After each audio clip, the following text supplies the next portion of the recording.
অকার্যকর ঘোষণা করা হয়েছে ইসলামী শরিয়া ভিত্তিক 5 ব্যাংককে। গভর্নর বলেছেন আগামী 1 থেকে 2 বছরের মধ্যে ব্যাংকগুলো একীভূত হবে। আপাতত মালিকানা থাকবে সরকারের। 1 মাস পর থেকে 2 লাখ টাকা পর্যন্ত আমানতের পুরো টাকা তুলতে পারবেন গ্রাহকরা। গভর্নর আশ্বস্ত করেছেন কোনো কর্মীর চাকরি যাবে না। রিজভী নওয়াজ জানাচ্ছেন। বেসরকারি খাতের এক্সিম ফার্স্ট সিকিউরিটি ইসলামী ব্যাংক, গ্লোবাল ইসলামী ব্যাংক, ইউনিয়ন ব্যাংক এবং সোশ্যাল ইসলামী ব্যাংক একীভূত করার উদ্যোগ শেষ পর্যন্ত শুরু করল বাংলাদেশ ব্যাংক।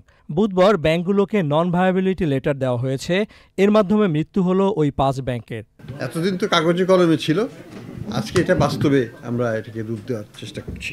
এই চিঠিটা হচ্ছে নন ভায়াবিলিটি লেটার, অর্থাৎ বাংলাদেশ ব্যাংক বলছে যে এই ব্যাংক আর কার্যকর থাকবে না, থাকতে পারে না, সক্ষমতা নাই। এই কারণে এটাকে নন ভায়াবল প্রতিষ্ঠান হিসাবে বাংলাদেশ ব্যাংক ডিক্লেয়ার করে ওই চিঠিটা প্রেরণ করেছে প্রত্যেকটা ব্যাংকে।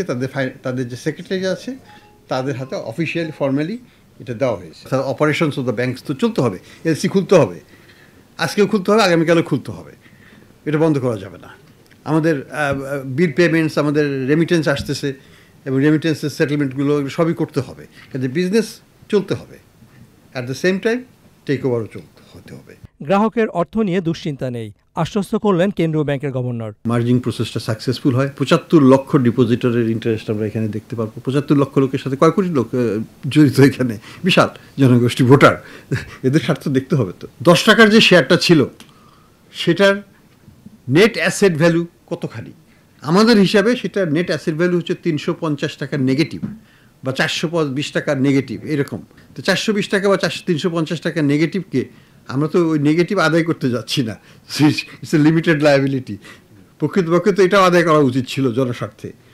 তো আমি মনে করি যে এটাকে জিরো করে দেওয়া হচ্ছে, নেগেটিভটা ধরা হচ্ছে না,